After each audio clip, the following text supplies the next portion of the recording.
On the 9th of October 2012, the Taliban shot me on the left side of my forehead.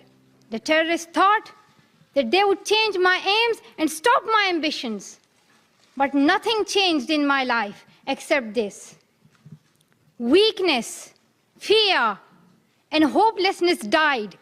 Strength, power, and courage was born. Honorable UN Envoy for Global Education, Mr. Gordon Brown, respected elders, and my dear brothers and sisters, Assalamu alaikum. Thank you. Today, it is an honor for me to be speaking again after a long time.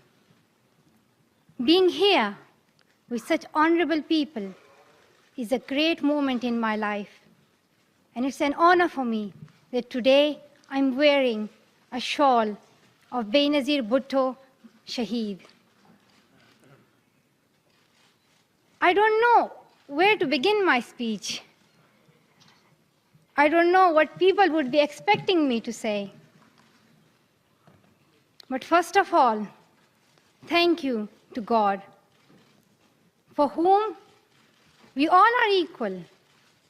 And thank you to every person who has prayed for my fast recovery and a new life.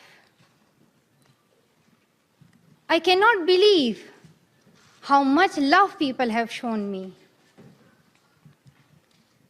I have received thousands of good wish cards and gifts from all over the world.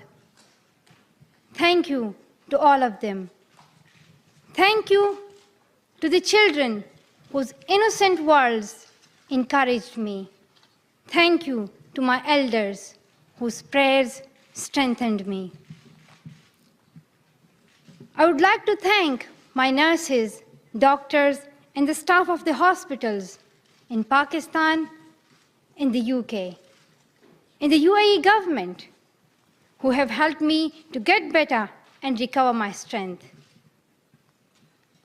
I fully support Mr. Ban Ki-moon, the Secretary General, in his Global Education First initiative, and the work of the UN Special Envoy, Mr. Gordon Brown, and the respected President, General Assembly, Wok Yaramich.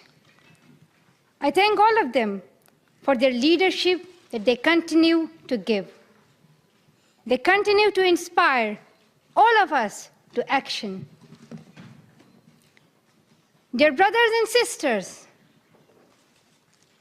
do remember one thing. Malala Day is not my day. Today is the day of every woman, every boy, and every girl who have raised their voice for their rights.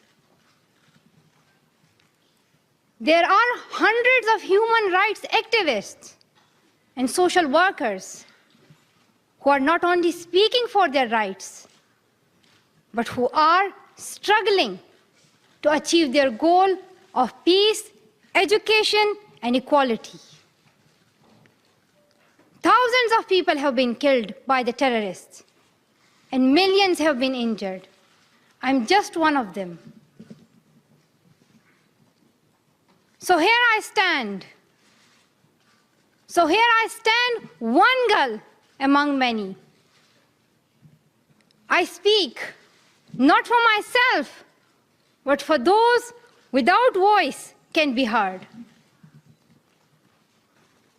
Those who have fought for their rights. Their right to live in peace. Their right to be treated with dignity. Their right to equality of opportunity. Their right to be educated. Dear friends,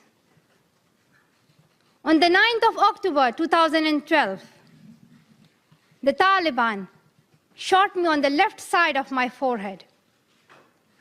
They shot my friends too. They thought that the bullet would silence us. but they failed. And out of that silence came thousands of voices. The terrorists thought that they would change my aims and stop my ambitions. But nothing changed in my life except this. Weakness, fear, and hopelessness died. Strength, power, and courage was born.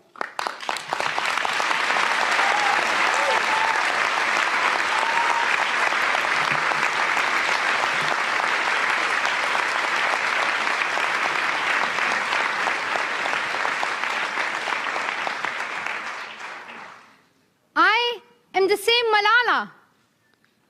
My ambitions are the same. My hopes are the same. And my dreams are the same.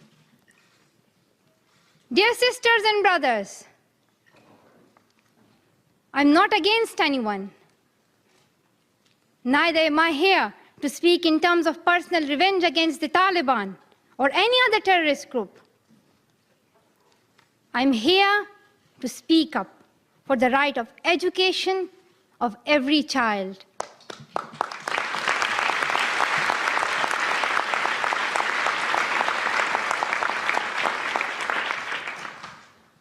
I want education for the sons and daughters of the Taliban and all the terrorists and extremists. I do not even hate the Talib who shot me. Even if there is a gun in my hand and he stands in front of me, I would not shoot him. This is the compassion that I have learned from Muhammad, the Prophet of Mercy, and Jesus Christ and Lord Buddha. This is the legacy of change that I have inherited from Martin Luther King, Nelson Mandela, and Muhammad Ali Jinnah. This is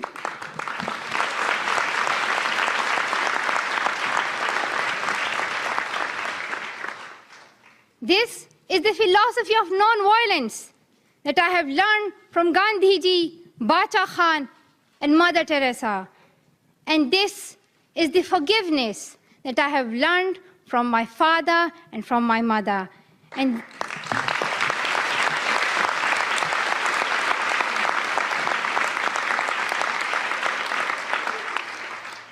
this is what my soul is telling me. Be peaceful and love everyone. Dear sisters and brothers, we realize the importance of light when we see darkness. We realize the importance of our voice when we are silenced. In the same way, when we were in Swat, the north of Pakistan, we realized the importance of pens and books when we saw the guns. The wise saying, "The pen is mightier than sword," was true. The extremists were and they are afraid of books and pens. The power of education frightens them. They are afraid of women. The power of the voice of women frightens them. And that is why they killed 14 innocent students in the recent attack in Quetta. And that is why they killed female teachers and polio workers in Khyber Pakhtunkhwa. That is why they're blasting schools every day, because they were and they are afraid of change, afraid of equality that we will bring into our society. And I remember that there was a boy in our school who was asked by a journalist, "Why are the Taliban against education?" He answered very simply by pointing to his book. He said, "A Talib doesn't know what is written inside this book." They think that God is a tiny little conservative being who would send girls to the hell just because of going to school. The terrorists are misusing the name of Islam and Pashtun society for their own personal benefits.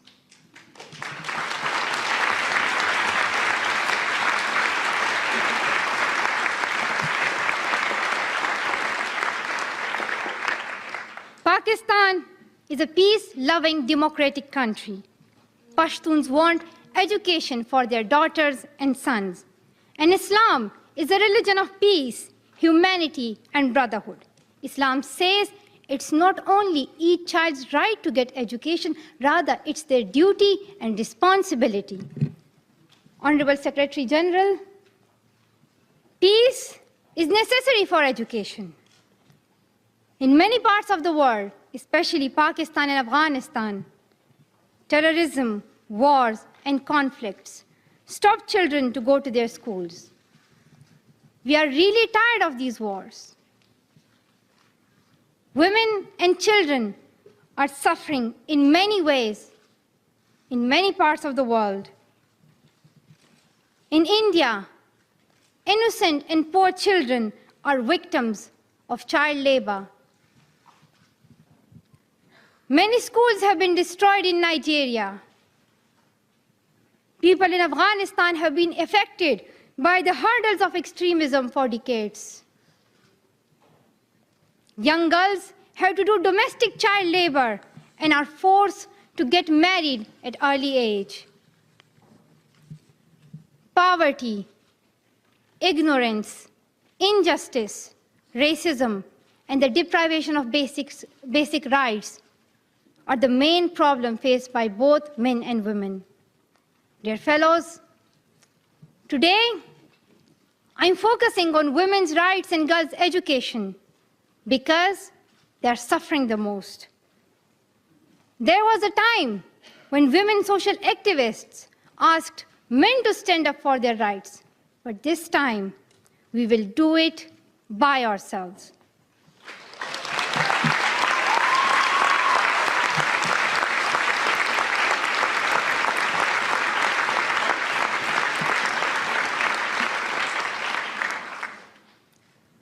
I'm not telling men to step away from speaking for women's rights.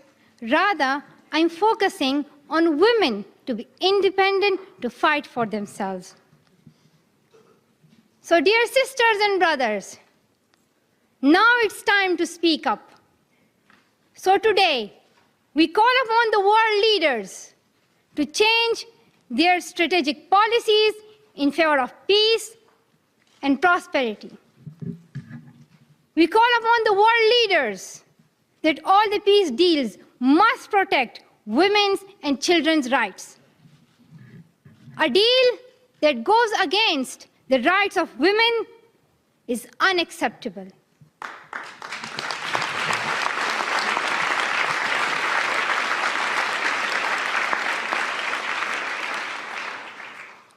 We call upon all governments to ensure free compulsory education all over the world for every child.